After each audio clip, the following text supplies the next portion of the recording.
खुलुमबाय बेयो बड'लेण्ड एंखं टेलिभिजन दिनै 14 अक्ट'बर 2021 बृहस्पतिबार खालि सानसेनि बरादखौ नोंथांमोननि खाथियाव लाबोदों आं सदानन्द दैमारिया सिगां फरायनो लादों मेष राशि गिबि हांखो अ ल दिनैनि साना जोबोर मोजां जेरावबो सांग्रां जानो रोंगोन गोसोखौ दिनै जोबोर गोजोननाय मोनगोन सिगांनि बबेबा जेंनाफोरखौ दिनै मोजाङैनो सुस्रांनो हागोन गोसोआव गोदान बोलो आरो सोलो फैगोन बयजोंबो सिनायजागोन आरो अनजागोन गुबुननि अनसायनाय मोननानै गोसोखौ दिनै जोबोर गोजोननाय मोनगोन गोसोनि साननाय आरो लुबैनायफ्रा मोगथाङाव जाफुंगोन गोसोनि बोलोआ बांगोन देहाया दिनै मोजाङैनो थागोन मोननो गोनां धोनखौ दिनै मोननो हागोन रांखावरियाव जोबोर मोजां होनजायो आरजिनाय धोनखौ दोनथुमनो हागोन बेफार फालांगियाव मोजां मुलाम्फा मोनगोन आयआ बांगोन मावनो लानाय खामानिखौ थि समावनो आरो गोरलैयैनो मावफुंनो हागोन न'खराव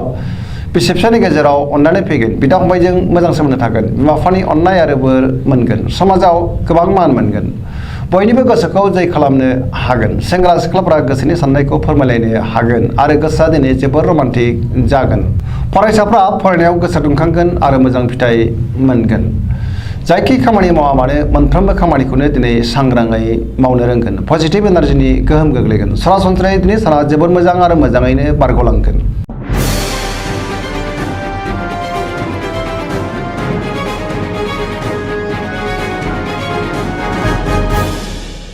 वृष राशि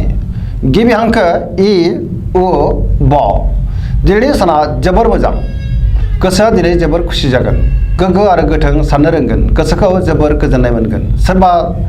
मोजां लोगोजों गोबां अनजागोन मावनो लानाय खामानिखौ थि समावनो मावफुंनो हागोन रांखावरियाव दिनै जोबोर मोजां नाथाय खरसायाबो बांगोन मोननो गोनां धोनखौबो मोननो हागोन बेफार फालांगियाव मोजां मुलाम्फा मोनगोन न'खराव बिसि फिसायनि गेजेराव अनलायनाय फैगोन बिदा फंबायनि हेफाजाब मोननो हागोन बिमा बिफानि बोर मोनगोन देहाया दिनै मोजाङैनो थागोन गुबुननि गोसोखौ दिनै गोरलैयैनो बोनो हागोन जायखि खामानि मावा मानो मोनफ्रोमबो खामानिखौ मावफुंनो हागोन सोरबा लोगोनिफ्राय मोजां खौरां फैनो हागौ लाइमोनफोरनि गोसोआ दिनै जोबोर रमान्टिक जागोन आरो गोसोनि साननायखौ फोरमायलायनोबो हागोन पजिटिभ एनार्जिनि गोहोम गोग्लैगोन सरासनस्रायै दिनै साना जोबोर मोजां आरो मोजाङैनो बारग'लांगोन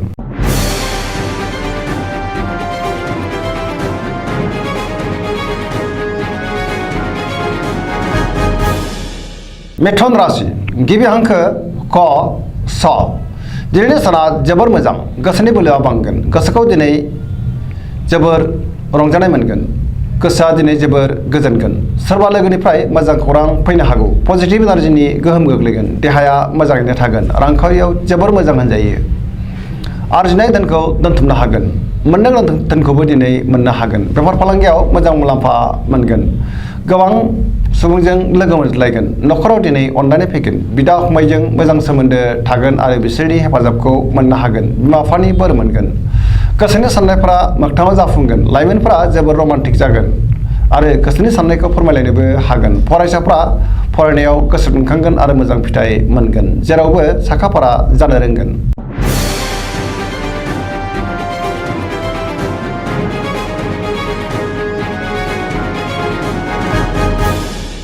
कर्कट राशि गिबि हांखो ड ड ह दिनैनि साना मोजां आरो गाज्रिनि गेजेरजों बाबेनलांगोन गोसोखौ जोबोर उसाव बादाव मोनगोन मावनो लानाय खामानिखौ थि समावनो मावफुंनो गोब्राब जागोन गोबां हेंथा हेंसि फैनो हागौ सांग्रां जानाया गाहाम रांखावरियाव दिनै बारा मोजां नङा अदेबानि खरसायाबो बांगोन मोननो गोनां धोनखौ मोननो गोब्राब जागोन बेफार फालांगियाव मोजां नङा गोबां खहा जानांनो हागौ देहाया दिनै बारा मोजां थानाय नङा गोबां रोखोमनि देहायारि जेंनाजों खस्थ' मोननांगोन जानाय लोंनायाव सांग्रां जानाया गाहाम नेगेटिभ एनार्जिनि गोहोम गोग्लैनो हागौ गुबुननि हेफाजाब मोननो गोब्राब जागोन न'खराव दिनै बिसि फिसायनि गेजेराव अननानै फैगोन बिमा बिफानि बोर मोनगोन बिदा फंबायनि हेफाजाबखौ दिनै मोननो हागोन फरायसाफ्रा फरायनायाव गोसो दुंखांगोन आरो मोजां फिथाइ मोनगोन गुबुनजों गोरोबनो गोब्राब जागोन बहाबा थाङोब्ला दिनै मोजाङैनो हान्थिनो हागोन लाइमोनफोरा जोबोर रमान्टिक जागोन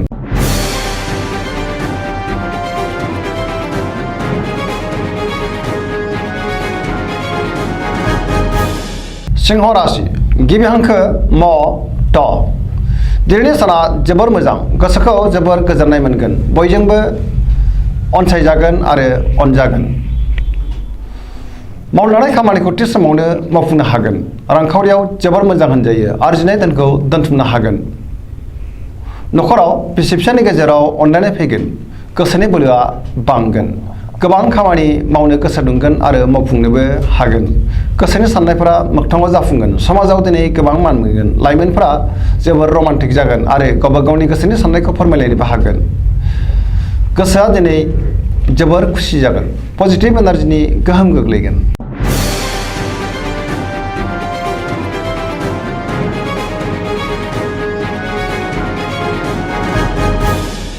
कन्या राशि गिबि हांखो प ट दिनैनि साना जोबोर मोजां गोसोनि साननायफोरा मोगथाङाव जाफुंगोन मोनफ्रोमबो बिथिङावनो सांग्रां जानो रोंगोन बयजोंबो गोरोबनानै खामानि मावलांनो हागोन गुबुनजों मोजां सोमोन्दो लाखिनो रोंगोन गोसोनि साननाय आरो लुबैनायफ्रा मोगथाङाव जाफुंगोन गोसोनि बोलोआ बांगोन गोसोखौ दिनै जोबोर गोजोननाय मोनगोन सोरबा लोगोनिफ्राय मोजां खौरां फैनो हागौ समाजाव दिनै गोबां मान मोनगोन बयजोंबो अनसायजागोन आरो अनजागोन मावलांनाय खामानिखौ थि समावनो मावफुंनोबो हागोन गुबुननि गोसोखौ गोरलैयैनो बोनो हागोन रांखावरियाव जोबोर मोजां होनजायो अब्लाबो नाथाय खरसायाबो बांगोन बेफार फालांगियाव मोजां मुलाम्फा मोनगोन देहाया दिनै मोजाङैनो थागोन नखराव बिसि फिसायनि गेजेराव अनलायनाय फैगोन सेंग्रा सिख्लाफोरनि गोसोआ दिनै जोबोर रमान्टिक जागोन आरो गोसोनि साननायखौ फोरमायलायनो हागोन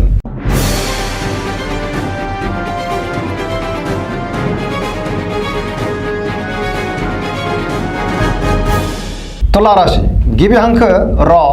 ट दिनैनि साना जोबोर मोजां गोसोखौ दिनै जोबोर गोजोननाय मोनगोन पजिटिभ एनार्जिनि गोहोम गोग्लैगोन गोसोनि साननाय आरो लुबैनायफ्रा मोगथाङाव जाफुंगोन गोसोखौ जोबोर राफोद मोनगोन गोसोनि साननायफ्रा मोगथाङाव जाफुंनानै गोसोखौ दिनै बांसिन गोजोननाय मोनगोन सुथुरखौ गोरलैयैनो फेजेननो हागोन मावनानै खामानिखौ थि समावनो आरो गोरलैयैनो मावफुंनो हागोन देहाया मोजाङैनो थागोन रांखावरियाव जोबोर मोजां होनजायो मोननो गोनां धोनखौ दिनै मोननो हागोन बेफार फालांगियाव मोजां मुलाम्फा मोनगोन नखराव दिनै बिसि फिसायनि गेजेराव अनलायनाय फैगोन समाजाव बयजोंबो अनसायजागोन आरो गोबां मान मोनगोन लोगोफोरनि हेफाजाब मोनगोन सोरबा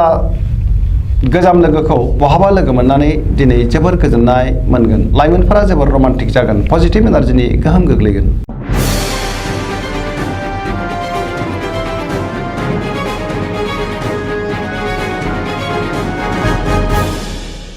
वृश्चिक राशि गिबि हांखो न स दिनैनि साना जोबोर मोजां गोसोआ दिनै जोबोर दुंगाखांगोन गोसोनि साननायफ्रा आरो लुबैनायफ्रा मोगथाङाव जाफुंगोन महर मोखाङाव साबखांनाय फैगोन समाजाव मान मोनगोन बयजोंबो अनसायजागोन गोसोखौ दिनै जोबोर गोजोननायबो मोनगोन सोरबा लोगोनिफ्राय मोजां खौरां फैनो हागौ मावलांनाय खामानिखौ थि समावनो आरो गोरलैयैनो मावफुंनो हागोन बहाबा दावबायहैनो खाबु मोनगोन गोसोनि साननाय आरो लुबैनाया मोगथाङाव जाफुंगोन नखराव दिनै बयजोंबो अनजागोन आरो अनलायनाय फैगोन रांखावरियाव जोबोर मोजां आया बांगोन मोननो गोनां धोनखौ दिनै मोननोबो हागोन बेफार फालांगियाव मोजां मुलाम्फा मोनगोन देहाया दिनै मोजाङै थागोन गुबुनजों मोजां सोमोन्दो लाखिनो रोंगोन लोगोफोरनि हेफाजाब मोननो हागोन गोसोआ दिनै जोबोर रमान्टिक जागोन बिमा बिफानि बोर मोनगोन फरायसाफ्रा फरायनायाव गोसो दुंखांगोन आरो मोजां फिथाइ मोनगोन पजिटिभ एनार्जिनि गोहोम गोग्लैगोन सरासनस्रायै दिनै साना जोबोर मोजां आरो मोजाङैनो बारग'लांगोन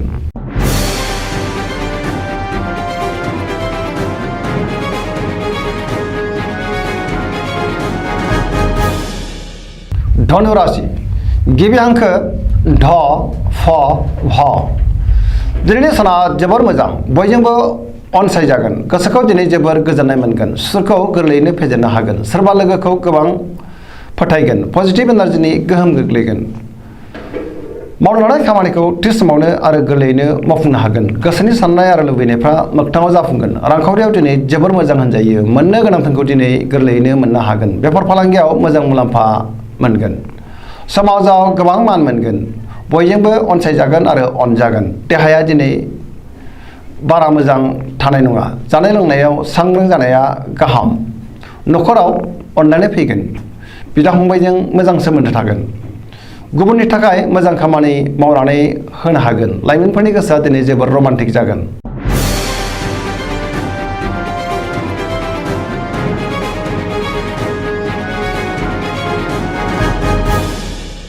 मकर राशि गिबि हांखो ख ज दिनैनि साना जोबोर मोजां गोसोखौ दिनै जोबोर गोजोननाय मोनगोन सोरनिबा सायाव गोबां अननाय फैगोन गोसोखौ दिनै जोबोर गोजोननाय मोनगोन आरो बयजोंबो अनसायजागोन गोसोआव बोलो बांगोन देहाया दिनै मोजाङैनो थागोन रांखावरियाव जोबोर मोजां होनजायो मोननो गोनांखौ दिनै मोननो हागोन आरजिनाय धोनखौ दोनथुमनो हागोन अब्लाबो नाथाय खरसायाबो बांगोन बेफार फालांगियाव मोजां मुलाम्फा मोनगोन न'खराव अननानै फैगोन गोसोनि बोलोआ बांगोन समाजाव बयजोंबो अनसायजागोन आरो अनजागोन सोरबा लोगोनिफ्राय मोजां खौरां फैनो हागौ गुबुननि गोसोखौ दिनै गोरलैयैनो बोनो हागोन पजिटिभ एनार्जिनि गोहोम गोग्लैगोन लाइमोनफोरनि गोसोआ दिनै जोबोर रमान्टिक जागोन आरो गावबा गावनि गोसोनि साननायखौ फोरमायलायनोबो हागोन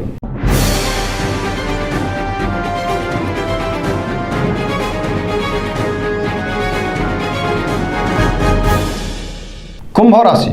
गिबि हांखो ग स स दिनैनि साना जोबोर मोजां गोसोखौ जोबोर गोजोननाय मोनगोन गोबां मोजां खाबु फैगोन गोसोआ दिनै जोबोर रमान्टिक जागोन नाथाय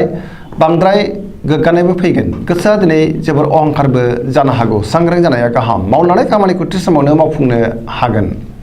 समाजाव मान मोनगोन रांखावरियाव जोबोर मोजां होनजायो आरजिनाय धोनखौ दोनथुमनो हागोन बेफार फालांगियाव जोबोर मोजां मुलाम्फा मोनगोन आयाबो बांगोन देहाया मोजाङै थागोन न'खराव बयजोंबो अननानै फैगोन सोरबा लोगोनिफ्राय मोजां खौरां फैनो हागौ गोसोनि साननायफ्रा मोगथाङाव जाफुंगोन सेंग्रा सिख्लाफोरनि गोसोआ दिनै जोबोर रमान्टिक जागोन आरो गावबा गावनि गोसोनि साननायखौ फोरमायलायनोबो हागोन पजिटिभ एनार्जिनि गोहोम गोग्लैगोन फरायसाफ्रा फरायनायाव गोसो दुंखांगोन आरो मोजां फिथाइ मोनगोन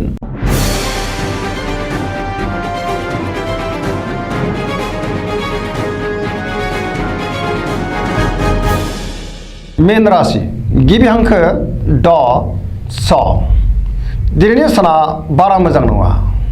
मावलांनाय खामानिखौ मावफुंनायाव गोबां रोखोमनि हेंथा फैनो हागौ गोसोखौ दिनै जोबोर उसुखुथु मोनगोन गुबुननि हेफाजाब मोनगोन गोसोनि बोलोआ बांगोन गावनि गोसोनि साननायखौ गुबुननो फोरमायनो हागोन देहाया मोजाङै थागोन रांखावरियाव मोजां नङा मोननो गोनांखौ मोननो दिनै गोब्राब जागोन बेफार फालांगियाव बारा मोजां नङा गोबां खहा जानांनोबो हागौ न'खराव दिनै अनलायनाय फैगोन मावलांनाय खामानियाव गोबां रोखोमनि हेंथा नुजागोन जायखि खामानि मावा मानो मोनफ्रोमबो खामानियावनो हेंथा फैनो हागौ लाइमोनफोरनि गोसोआ दिनै जोबोर रमान्टिक जागोन गोसोनि साननाया नाथाय अब्लाबो टेबोर नांगोन दिनैनि राशि फरायनाया एसेनोसै जोबनायाव बेखौनो खावलायो जाहाथे नोंथांमोना सानफ्रामबो जोंनि बे बड'लेण्ड इंखं टेलिभिजनखौ नायबाय थायो आरो साबस्क्राइब खालामो लोगोसे लाइक खालामो आरो शेयार खालामो एसेनोसै गोजोन्थों